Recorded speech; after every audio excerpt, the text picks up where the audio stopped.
우리의 이슈가 뉴스를 바꿉니다. 세상을 깨우는 황보선의 출발 새 아침. 자, 이번에는 평양수다. 지금 북한은 군호입니다. 북한의 속마음과 외교적인 수사까지 가감없이 분석해보는 북한 토크 열전 시작해보겠습니다.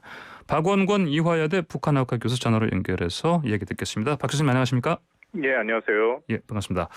자, 바이든 미국 행정부 재미 한인 그리고 북한에 있는 가족 만날 수 있도록 상봉 추진하겠다. 이런 입장 밝혔죠?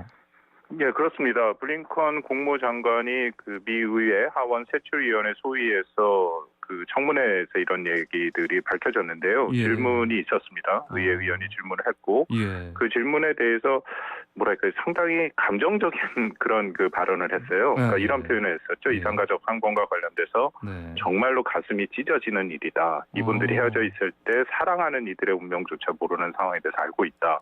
예. 굉장히 노력을 하겠다라는 그런 입장을 밝혔고요. 예. 통계상으로 보면 북한의 가족이나 친척이 있는 미국 내 이산 가족은 약 10만 명 정도, 꽤 10만 많은 명이요? 숫자죠. 예. 예, 추산이 되고 아시다시피 한국과 북한은 85년 이산 가족 상봉을 했고 총 21차례가 됐습니다만 화상 상봉도 7차례 있었고요. 예. 이 중에 간접적으로 그 참여를 했죠. 재미 한국인들 120명 정도만 참여를 했습니다. 네. 블링컨 장관이 최선의 노력을 할 것이다. 그렇지만 북한이 어떤 형태의 약속을 할지는 확실치 않다라고 좀 신중한 태도를 보였습니다. 예. 그러면요. 이산가족 화상 그 상봉장 있지 않습니까?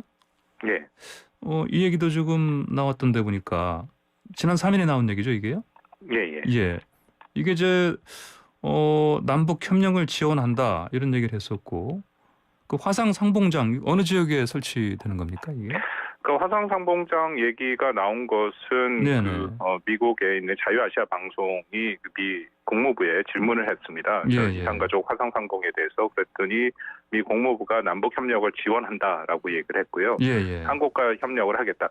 이 화상 상봉장이 좀 주목이 되는 게 장소는 방금 질문하신 장소 같은 경우에는 예. 이산가족 밀집도와 그 인근에 상봉장이 있습니다. 그런 접근성들을 고려해서 몇 군데가 선정이 됐는데요. 경기 의정부, 강원의 이제 강릉 원주, 충북 청주, 충남 홍성, 경북 안동, 전북 전주 등이 선정이 됐습니다. 예. 네, 화상 상봉장이 좀 다시 관심을 받는 게 잘 논의가 돼서 미국과 북한 사이에 혹시라도 이산가족 상봉이 된다면 현재 코로나 상황이지 않습니까? 예. 그렇기 때문에 직접 방문은 굉장히 어려울 거고요. 그렇다면 이런 화상 상봉이 조금 더 가능성이 있겠죠. 그리고 우리 당연히 남북 간에도 이산가족 상봉도 마찬가지로 북한이 원한다면 화상 상봉이 가능하니까 이런 것에 대한 정비를 하고 있다라고 판단됩니다. 예, 알겠습니다. 자, 그나저나 그 북한 인권 특사 있지 않습니까? 예. 이거 지금 4년간 공석인 상태죠? 그렇습니다. 예. 이건 어떻게 되는 겁니까? 4년 동안 공석인데요. 예. 그 미국 법에 의해서 미국의 그 북한 인권법이 2004년 제정이 됐습니다. 여기에 따르면 국무부 대북 인권 특사를 임명하게 돼 있죠. 예. 그런데 도널드 트럼프 행정부 들어서서 2017년이죠. 지금까지 공석으로 남아 있습니다. 예. 트럼프 대통령이 인권에 관심이 없었죠. 근데 사실 2017년에 한반도 위기가 있을 때는 인권을 통해서 북한을 압박하겠다 해서 인권 문제 많이 얘기를 했는데 전반적으로 트럼프 행정부 대외 정책에서는 북한뿐만 아니라 인권에 대한 전반적인 관심이 없었습니다. 예. 반면에 바이든 행정부 같은 경우에는 가치 외교다라고 이미 선포를 했고요. 그것을 구체화하는 거로 인권 외교를 추진하고 있죠. 그래서 끊임없이 중국의 인권 문제도 얘기하고 있고 그리고 북한 인권 문제도 얘기를 하고 있고 얼마 전에 한미 정상회담 공동성명에도 북한 인권 문제가 다시 얘기가 됐지 않습니까? 그러니까 그런 측면에서 북한 인권 특사를 임명을 할 가능성은 크다. 근데 이것도 블링컨 장관이 얘기를 했는데 당장은 그렇게 쉽지는 않겠다라고 얘기를 합니다. 왜냐하면 여러 가지 과정이 복잡하고 또 이게 이해가 되는 게 미국의 새로 행정부가 들었으면 주요 포스트에 사람들이 임명이 되는 숫자가 한 10,000명이 넘거든요. 그 중에도 또 2,000명인가는 미 의회 청문회를 통과를 해야 됩니다. 2,000명 정도. 그러니까 엄청난 숫자가 되는 거죠. 그래서 보통 1년에서 1년 반 정도의 시간이 걸리거든요. 아마 그런 측면도 고려를 한 것이라고 생각이 되고, 또 하나는 인권이 워낙 북한이 또 민감하게 반응하는 거지 않습니까? 그런 부분으로 북한과의 어떤 대화의 그런 또 모멘텀을 이어간다는 측면에서 임명 시기를 조금 고려하는 그런 약간의 정치적인 고려죠. 그럴 가능성도 있다고 판단이 됩니다. 예, 알겠습니다. 자, 그리고요, 이 소식이 들어왔네요. 북한이 올해 세 번째 전원회의 개최 이거 예고를 했죠? 예. 그렇습니다. 이 전원회의를 올해 세 번째 개최인데요. 1월 때 1월 됐었고 2월에 됐었고. 두 번 했었죠. 1월 달에 한 번, 2월 달에 하고 이게 3차인데요. 굉장히 이례적입니다. 왜냐하면 일단 이 전원회의라는 것은 중앙위 전원회의인데 매우 중요한 회의입니다. 당의 주요 간부들이 모여서 당의 정책 노선을 정하는 것이죠. 그러니까 뭐 대표적인 예로 2013년에 당 중앙위 전원회의 같은 경우에는 북한의 경제 건설과 핵 무력 병진 노선을 채택을 했었어요. 그리고 2018년 4월 달에는 바로 이 병진 노선을 당시 결속이라는 표현을 썼는데 승리라고 했고 경제 건설 총 집중 노선으로 바꿨거든요. 그러니까 그만큼 중요한 북한의 노선 또 핵심 인사들의 임명 같은 것이 이루어지는 그런 회의입니다.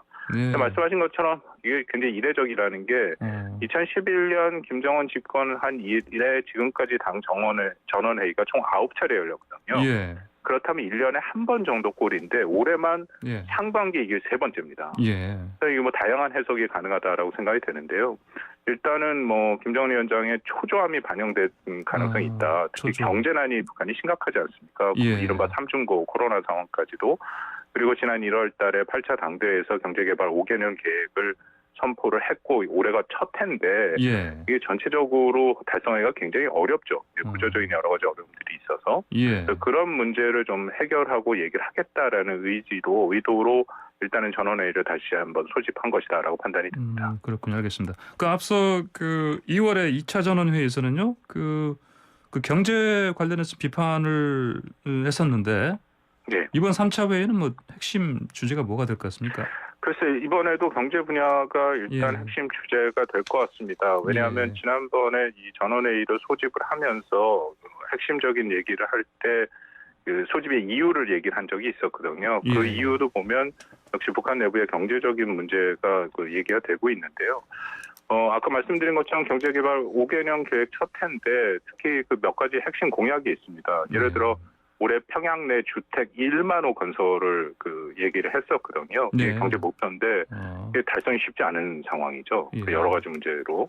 그렇기 때문에 아마 이 문제와 대비해서 여러 가지 것들에 대한 점검과 어떻게 보면 또 책임 묻기 또 약간의 조정 그런 것들이 이루어질 가능성이 있고요.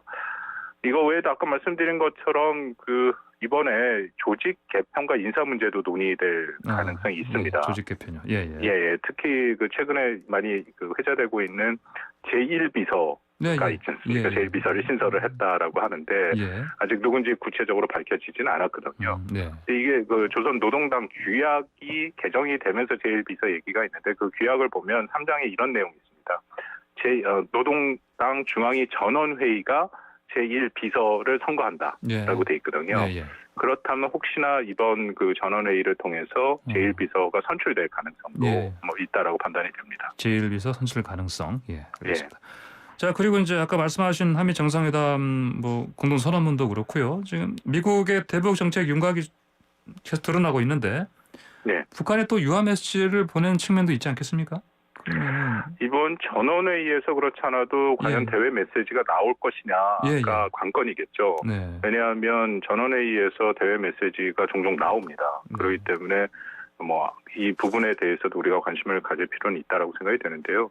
말씀드린 것처럼 그렇지만 전원회의의 개최 배경 설명에는 일단은 경제 문제가 핵심적으로 얘기가 되고는 있습니다. 근데 그럼에도 대외 메시지 가능성은 저는 완전히 배제할 수는 없다고 보는 게 말씀하신 한미 정상회담도 있었고 지난 5월 3일 날 블링컨 미 국무장관이 대북 정책 검토가 끝났다 하면서 비교적 자세하게 여러 가지 얘기들을 기자회견을 통해서 밝혔거든요. 그러면서 했던 얘기가 이제 공은 북한한테 넘어갔다. 아, 예. 그 뭐 미국 정부에서도 인정을 했습니다만 북한한테 이 대북 정책 검토를 설명하겠다라고 제안을 했고 예. 북한이 접수했다라는 것까지 알려져 있잖아요. 예, 예. 근데 그 이후에 북한의 반응이 얼마 전에 김명철이라는 개인 필명으로 그 노동신문에 논평 형식으로 나왔습니다. 이게 비판적인 얘기들이 나왔는데요. 예. 아직 공식적인 입장이 나오진 않았죠. 예. 그래서 이번에 뭐 어떤 공식적인 입장이 나올 가능성도 있지 않을까 예. 뭐 그런 조심스러운 판단을 하고 있습니다. 예, 알겠습니다. 네, 박 교수님 오늘 말씀 여기까지 듣겠습니다. 고맙습니다. 예, 감사합니다. 네, 지금까지 이화여대 북한학과 교수였습니다.